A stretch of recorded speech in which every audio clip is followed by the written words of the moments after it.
And now it's time for The Adventures of Amelia Earhart. When we last left Amelia Earhart, it was time for lunch. Unfortunately, you forgot to bring a lunch, and no one was kind enough to offer to share theirs with you. So sad. I will mourn for you.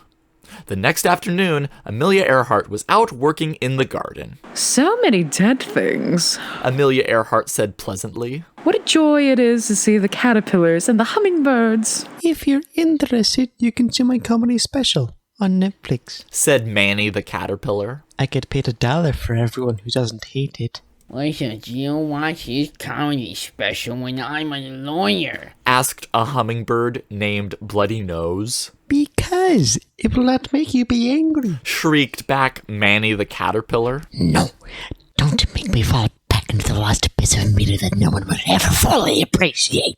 How strange, said Amelia Earhart. The abyss is just a hole in my pocket. It was true. Someone had stolen the lost abyss of media that no one will ever fully appreciate and replaced it with a hole in Amelia Earhart's pocket. But it was okay because it wasn't Friday. Just then, Grandmother Autumn arrived. What a beautiful garden, she said as she admired the dead flies in the fluorescent lights overhead. It's all our fault, said the dead flies. Remember, you will never leave this place. Have some orange juice, said Amelia Earhart as she began pouring paint into Dixie cups. We can have a jolly good picnic. But Miss Earhart, it's almost time, said Big Bird, who lived on sesame seeds. Time for what? Amelia Earhart asked in a very red voice. Time for Monopoly, said Kanye West, slamming the Monopoly board game box on the table.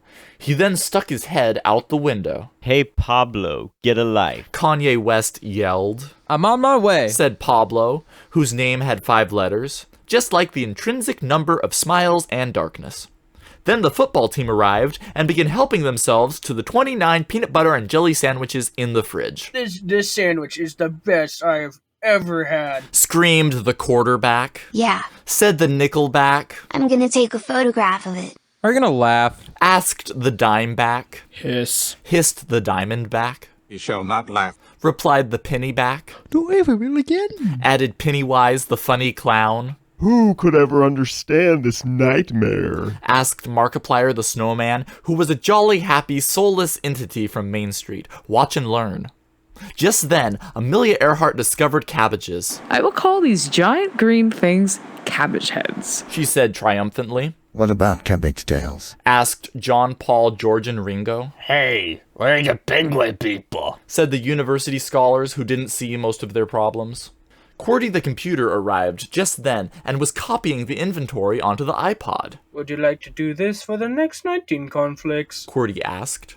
Let me, with my springy shoes, resolve your conflicts, said the doctor of comedy, who then tipped her hat and went outside. Oh dear, said Amelia Earhart. I seem to have misplaced all my clipping shears. All black everything, said David Diggs helpfully. Life is among us, said the astronaut outside. Excuse me, said a sunflower named Charles Van Driver. But I believe I may have found your clipping shears. All black everything, David Diggs moaned in grief. Well, thank you, said Amelia Earhart. It's not like me to be here on any other day.